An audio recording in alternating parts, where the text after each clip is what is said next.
The middle school tournament was unique in itself because it was the first time we had actually gotten the middle school team together to go out to a junior Olympic tournament. So it was unique in itself. I think the rules are a little bit different, so it took a little bit of an adjustment, but I thought they did a great job. To be able to go out there and go 8-0 was something to be proud of and to win it all. So we were very excited about the outcome.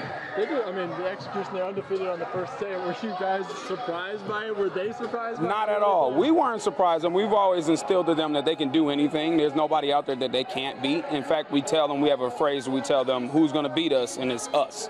So nobody else is going to beat us. We either lose it or we win it. Yeah. So it's nothing that the other team's doing that's strategically going to get us beat. It's when we don't make mistakes. When we make mistakes and when we don't execute. Yeah.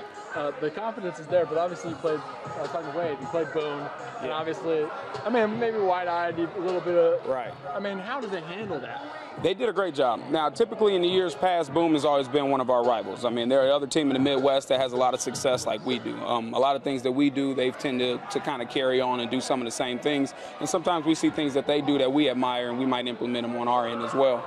So seeing Boone and being against them, they've known since they've come to be a part of AWP that was one of our biggest rivals. So going into a championship game against them, the stakes were really high, and I think they handled it very well. How is, obviously these kids are middle school, they're going into high school next year.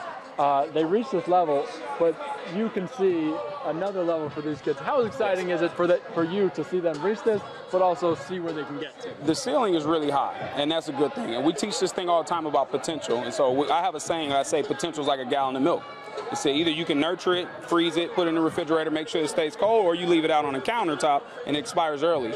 But potential has an expiration date no matter whether you treat it right or not. And one day it's going to be over. And so we explain that to them and say they had a lot of potential. And so it takes them to reach the next level. They're going to have to work hard to get there and take care of their gallon of milk.